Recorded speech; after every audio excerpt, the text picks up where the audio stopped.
আজকে ওয়েদারটা মেঘাচ্ছন্ন গেছে, সারাদিন মেঘলা, গুড়ি গুড়ি বৃষ্টিও পড়তেছিল। তো বিকালবেলা এই ধরনের বাইরের পরিবেশটা দেখতে কিন্তু আমার কাছে ভীষণ ভালো লাগে। তো সবাই কেমন আছেন? আসসালামু আলাইকুম। সবাইকে জানাচ্ছি ঈদ উল আজহার শুভেচ্ছা, হাম্বা ঈদ মোবারক। তো আমাদের এখানে আজকে চাঁদ রাত, মানে ইউরোপ কান্ট্রিতে আর কি। তো সেই অনুযায়ী শুক্রবারে ঈদ। তবে এটা আমার চাঁদ রাতে বলক না, এটা আগের বলক। আর এখন কেন জানি ভিডিও দিতে ইচ্ছে করে না, ভালো লাগে না। বিশেষ করে কোনো ভিউজ নাই। আগে যে পরিমাণ ভিউজ হতো এখন সে পরিমাণ কোনো ভিউজই নেই। যাই হোক, এখানে আমি আর কি কুলজেটের ভাজি করব। নেদারল্যান্ডসে আর কি এই সবজিটাকে কুলজেট বলে, যেটা আমাদের দেশে তরই কহি সবজি মতো আর কি।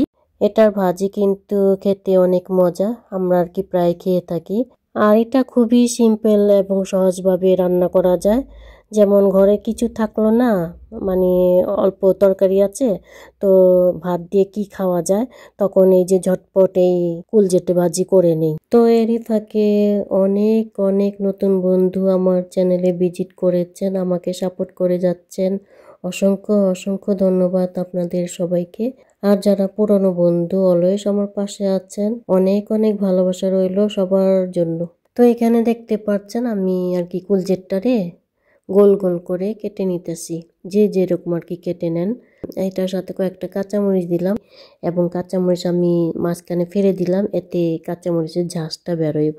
আমরা তো আবার ঝাল খাই, এই জন্য কাঁচামরিচটা আর কি ফাইরা দিলাম। তো আজকে আমাদের এখানে চাঁদ রাত, সেটা তো আগেই বললাম, বাট এটা তো আগের বলক। কিন্তু চাঁদ রাতে কি রান্না করব ঈদের দিনে এখনো আর কি ডিসাইড করিনি। তো যাই করি না কেন, ঈদের ব্লগ যদি পারি শেয়ার করব।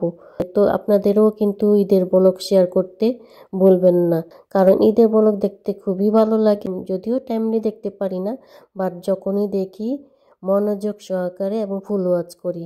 তো আমারও ভিডিও কয়েক প্রিয় আপু দিদি ভাইয়ারা ফুল ওয়াচ করেন, আর আমি তো ছোট্ট একটা ভিডিও আপলোড করি। এটাই যদি ফুল ওয়াচ না করেন তাহলে ইচ্ছে করে ভিডিও দিতে বলেন।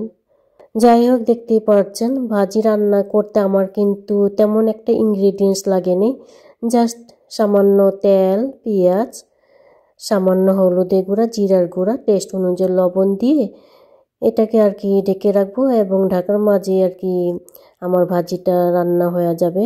তো দেখতেই পাচ্ছেন খুবই সহজভাবে রান্না করে ফেললাম কুলজেট ভাজি। এটার সাথে ধনিয়া পাতা কুচি দিয়ে দিব। তো আবারও ঈদ মোবারক সবাইকে, হাম্বা ঈদের শুভেচ্ছা রইল সবার জন্য।